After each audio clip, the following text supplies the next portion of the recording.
మత మార్పిడుల ఆరోపణలపై ప్రభుత్వం, పోలీసులు సమగ్ర విచారణ చేయాలని మాజీ ఎంపీ విజయసాయిరెడ్డి విజ్ఞప్తి చేశారు. బాధిత కుటుంబాలకు న్యాయం చేయడంతో పాటు భవిష్యత్తులో ఇలాంటి ఘటనలు జరగకుండా చర్యలు తీసుకోవాలని మాజీ ఎంపీ విజయసాయిరెడ్డి డిమాండ్ చేస్తున్నారు. ఆయన రాజమండ్రి నగరానికి వచ్చారు. ఇక్కడ నుంచి రావులపాలెం బయలుదేరారు. రావులపాలెంలోని గోదావరిలోకి దూకి ఆత్మహత్య చేసుకున్న ఏఈ నూకరాజ్ కుటుంబంలోని మృత్యుంజయుడైన రియాన్స్ రెడ్డిని పరామర్శించారు. అనంతరం మీడియాతో మాట్లాడుతూ సౌజన్య సంతకం చేసిన మరణ వాంగ్మూలం నా దగ్గర ఉందన్నారు. మరణ వాంగ్మూలంలోని సంబంధిత అంశాలను మాత్రమే ట్వీట్ లో వెల్లడించారని స్పష్టం చేశారు.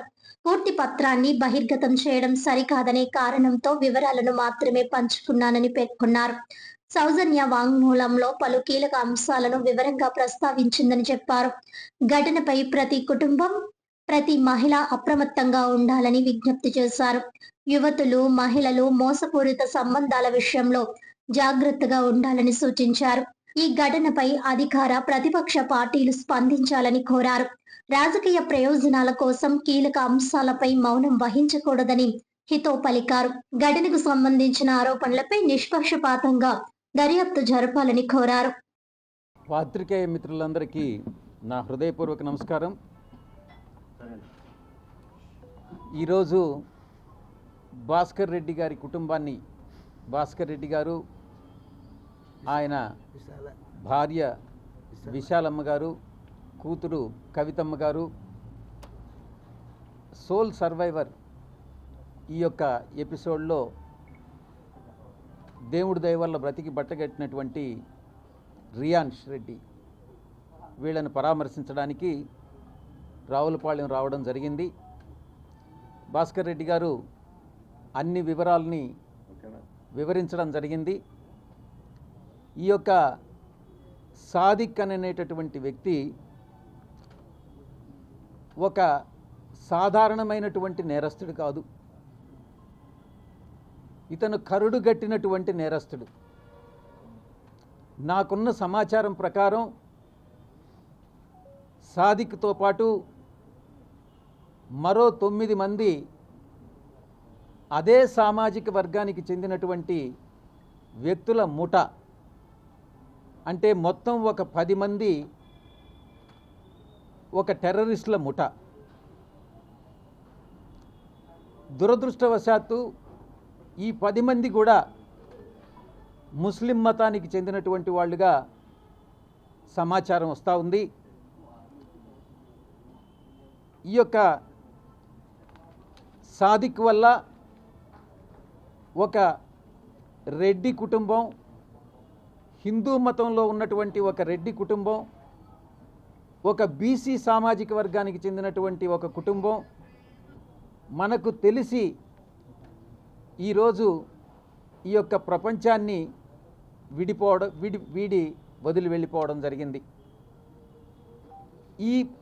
ఈ యొక్క కుటుంబం కాకుండా ఈ సాదిక్ నేతృత్వంలో ఉన్నటువంటి ముఠా, 10 మంది ముఠా కాకినాడ పరిసర ప్రాంతాల్లో ఉన్నటువంటి ఒక 15 కుటుంబాలని ఇదే విధంగా వేధించి ఈ యొక్క హిందూ మతానికి చెందినటువంటి మహిళలందరినీ కూడా వాళ్ళ ఆస్తులు, ఆ కుటుంబంలో ఉన్నటువంటి ఆస్తులను లాక్కోవడం, వాళ్ళని మత మార్పిడికి కోసం ప్రయత్నించడం, ఇదంతా కూడా సమాచారం మనకు అందుతూ ఉంది. కానీ పోలీసు వ్యవస్థ నుంచి ఇప్పటి వరకు కూడా ఈ యొక్క కుటుంబానికి, అంటే నూకరాజు గారి కుటుంబానికి, నూకరాజు గారి భార్య మీనా గారు, నూకరాజు గారి కూతురు సౌజన్య, వీళ్ళ ముగ్గురు మాత్రం చనిపోయినటువంటి విషయం, వీళ్ళు బాధితులు అన్నటువంటి విషయం మాత్రమే తెలియవస్తుంది. కానీ కాకినాడ పరిసర ప్రాంతాల్లో, రాజమండ్రి పరిసర ప్రాంతాల్లో 15 కుటుంబాలు, హిందూ కుటుంబాలు, బాధిత కుటుంబాల నుంచి సమాచారం ఇంతవరకు పోలీసుల నుంచి కూడా బయట రాకపోవడం అన్నటువంటిది దురదృష్టకరం. ఈ యొక్క సాదిక్, సౌజన్య, జగదీశ్వర్ రెడ్డి వీళ్ళ ఆస్తుల్ని, అంటే స్థిరాస్తుల్ని కానీ, వాళ్ళ ఫోన్లు కానీ, వాళ్ళ బ్యాంకు లాకర్లు కానీ, ఆమెకు సంబంధించినటువంటి బంగారం కానీ, వాళ్ళ ఇంటి తాళం కానీ, వాళ్ళ